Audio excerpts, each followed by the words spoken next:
What's going on, guys? Today we have probably the most exciting upgrade, in my personal opinion, for the shop, probably in forever, and I'm super excited about it. I'm not gonna be all suspenseful and stuff and try to drag you along.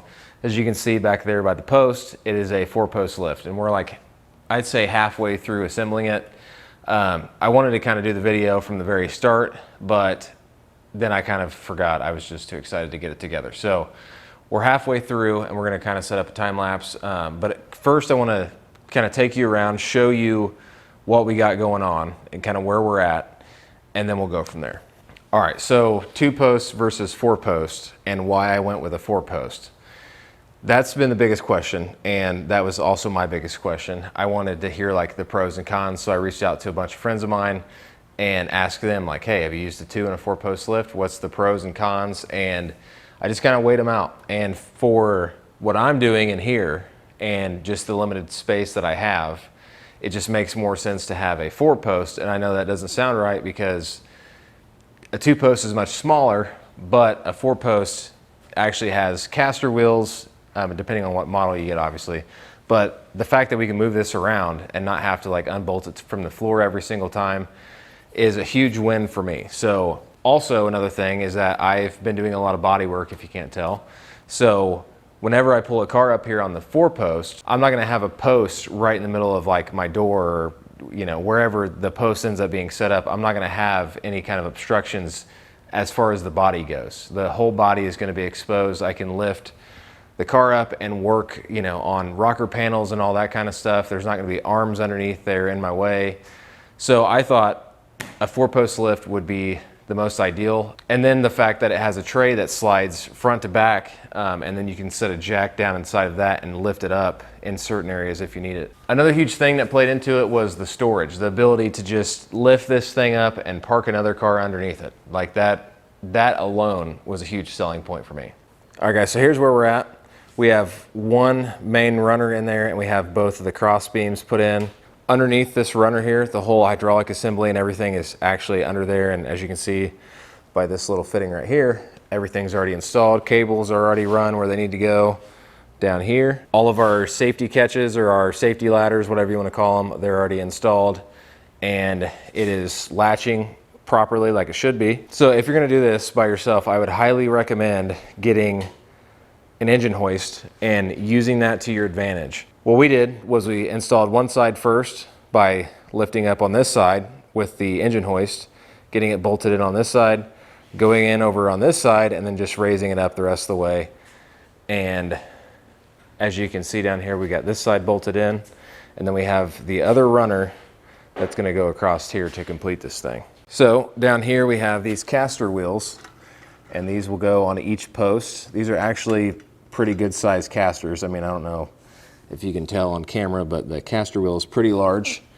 So that's going to be just fine for moving the frame of this thing around. There's a fly on my camera. Get out of here. And then down here you have your tray, all the little linkages and that kind of stuff to make all this stuff work. And then over there against the wall, we have the pump and just some drip trays and stuff like that. So this thing is almost done. I'll go over the accessories and all that stuff once we get this thing together. But first we're gonna do a time lapse. And the strange feller that you see helping me, that's my grandpa.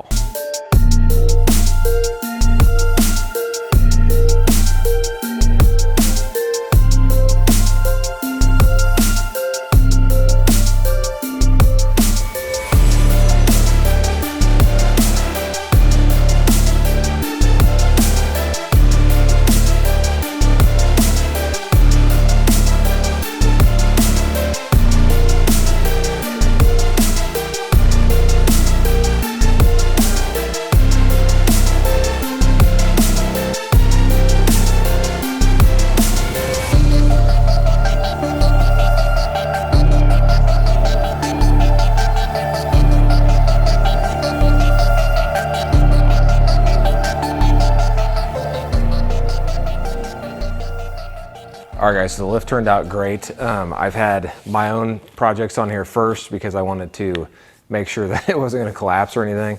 Now I've got a customer's car on here and everything's working good.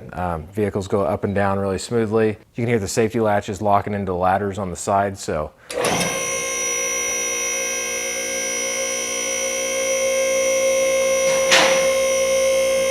Those little clicks, that's a safety latch that's latching. I forget how many there are on this, but you can hear those clicks. That's a safety mechanism on here. And then you just got this handle over here to disengage the safety mechanism while you're lowering the car back down.